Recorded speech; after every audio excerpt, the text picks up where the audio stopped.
You just checked your phone. A few minutes ago. Maybe a few seconds ago. And here's the strange part. You probably can't say why. There was no notification. No buzz. No reason.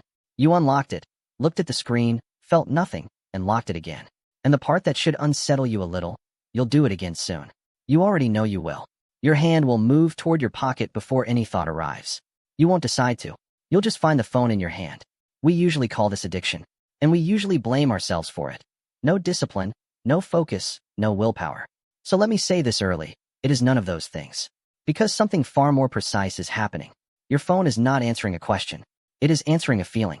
And it is almost never the feeling you would guess. To see it, you have to catch the exact moment the reach happens. Watch yourself closely for one day, and you'll notice the pattern. You reach for your phone at a red light. In an elevator. The second a conversation goes quiet. The moment you sit down to work. While you wait for the kettle. In the 3 seconds after you finish one thing, and before you start the next. Notice what all of those have in common. None of them are boredom, exactly. They are smaller than that. They are gaps. Tiny, empty, in-between moments. A pause. A space where nothing is happening yet. And that is the real trigger. Not craving. Not information. A gap. Every habit begins with a cue. Something that starts the loop. And for phone checking, the cue was never the notification. It was the gap itself. Think about how strange that is. The thing sending your hand toward the phone isn't the phone. It's nothing. A few seconds where nothing is happening. Somewhere along the way, empty space itself started to feel like a problem. A small itch, a faint discomfort, something to be fixed immediately. And the phone became the fix. Which means the reward was never really what's on the screen. The reward is escape. You are not reaching for something.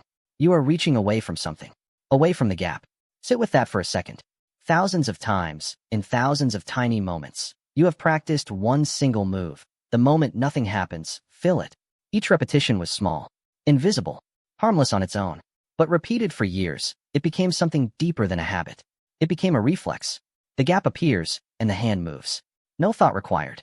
No decision made. You were conditioned, not by choice, but by repetition, into a person whose hands solve silence. There is one more piece, and it explains why you check even when you already know there is nothing there. Imagine a machine that rewarded you every single time you pressed its button. Predictable. You would press it only when you needed something. Now imagine a machine that rewards you only sometimes. Randomly. That second machine is almost impossible to put down, because you never know if this press is the one. That is called variable reward. It is what makes slot machines work, and it is what runs on your phone. Most checks find nothing. But sometimes, just often enough, there is a message, a like, a piece of news. And because your brain can never predict which check will pay off, it learned the only strategy that never misses. Check every time. Forever. So put it together. A gap appears. The gap feels faintly uncomfortable.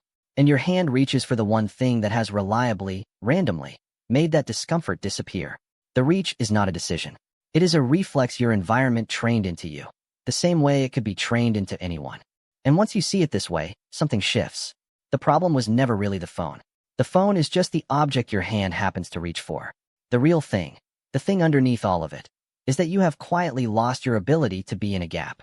To stand in an elevator and just stand there. To wait at a red light and just wait. To let a quiet moment be quiet. But those gaps were never empty. They are where your mind wanders and connects ideas and processes the day. They are where boredom turns into thought and thought turns into something new. And here's the good news. That ability was never really lost. It was trained out of you. And anything trained can be trained back.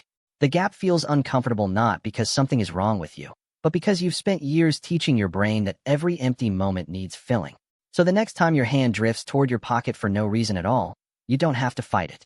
Just notice the gap that came first, that tiny, in-between moment you were about to erase, and let it stay open a second longer. Because maybe the goal isn't to stop checking your phone. Maybe the goal is to stop running from every empty moment. A life isn't made only of the big things. It is made of the tiny spaces between them. And if every gap gets filled the second it appears, you don't just lose your attention. You lose the silence where your own thoughts were supposed to be. The phone was never really the thing calling for your attention. The gap was.